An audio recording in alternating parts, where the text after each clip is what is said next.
Ciao. First, mobile phones. Today, it's difficult to imagine life without them.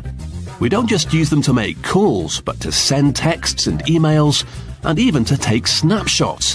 But how do... It's interesting when Apple comes out with something, and this is true of anything, I think. If you feel like an affinity towards a brand or a product or whatever, the first time they come out with something that's not for you, then, well, it's a failure, or oh, that's stupid, or I don't see why they're doing that. You and I are both Star Trek fans, and we both keep up with, some of the latest stuff going on in Star Trek. There's a lot of stuff that they're talking about that I couldn't care less. But then there's other stuff that just, speaks straight to me. And it's interesting because that used to be a franchise that had like one show at a time, or maybe two shows at a time. And you were kind of rolling the dice. Now they're coming out with so much stuff that they can easily come out with two shows, and they have come out with two shows about which I don't care. But that doesn't mean the whole thing is useless. It just means there's this one part that's serving these people over here. There's another part that's serving these people over here. See also Apple with Apple Arcade versus the 2 terabytes of storage for iCloud versus Apple News. 3 products that may not speak to the same person, but each one of those speaks to an individual in big ways. And so even if they only hit with 50% of their content, I mean, they're hitting with a ton of stuff, even if the other half, I don't know, it's just funny. We look at stuff and say, well, that's not for me, so that's not for anybody. Well, no, it's just not for you.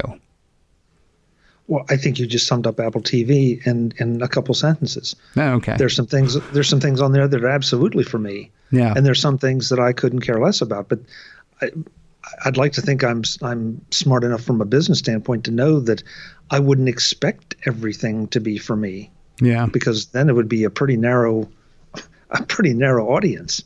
Yeah, the problem, though, Chuck, is you just said some horrible words there. I think the headline for tomorrow is Chuck Joyner says he does not care about Apple TV+. Because Chuck Joyner is here with us, everybody. You heard him say it. Don't hold it against him, though.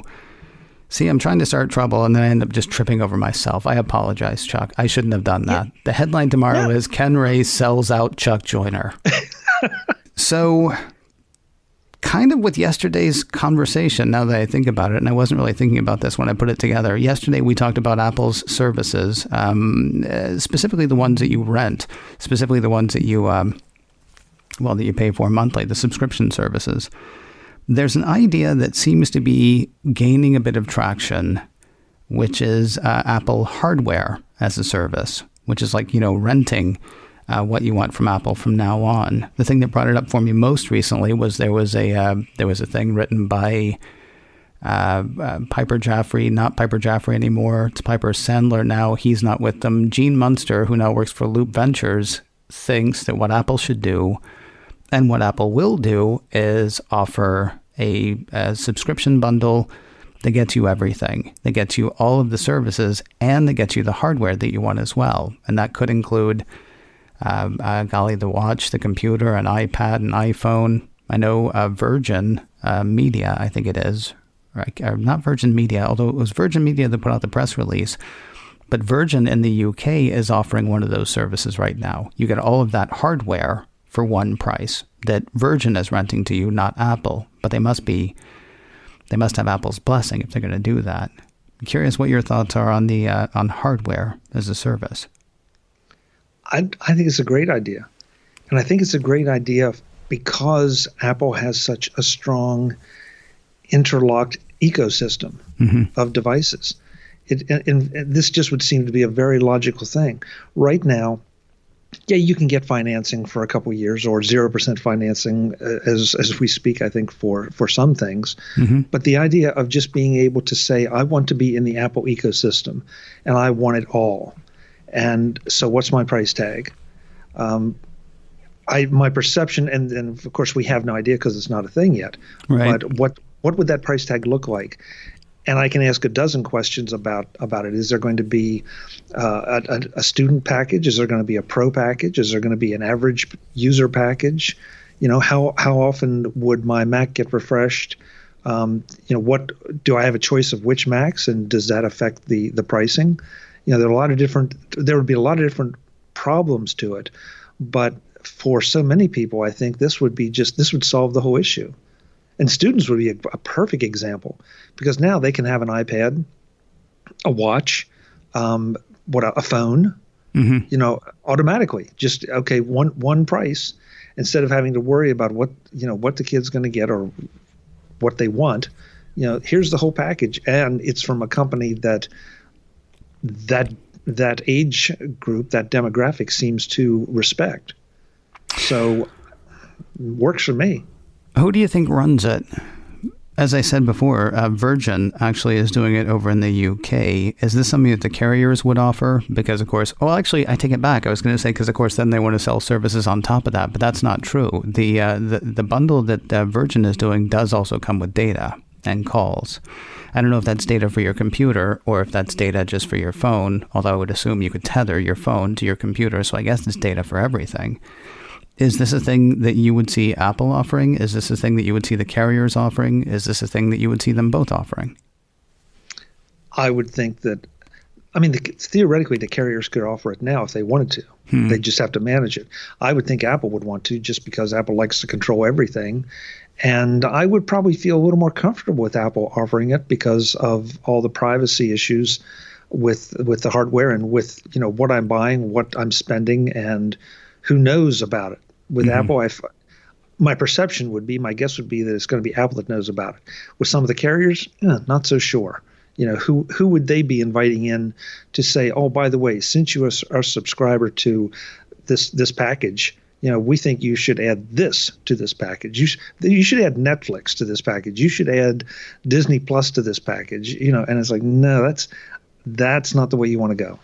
When I first talked about the Virgin thing, I find it kind of interesting, although there is for me, and maybe it's because I work, because I do the Secure Mac show, I do have a bit of worry about who does have control over what's on that hardware. Because, and this ties in actually with another concern that I have about renting hardware as a service. What happens if I lose my job? What happens if I lose, my income? And we're in a time right now where there are something like 20 million people out of work because of the pandemic or tied to the pandemic, right?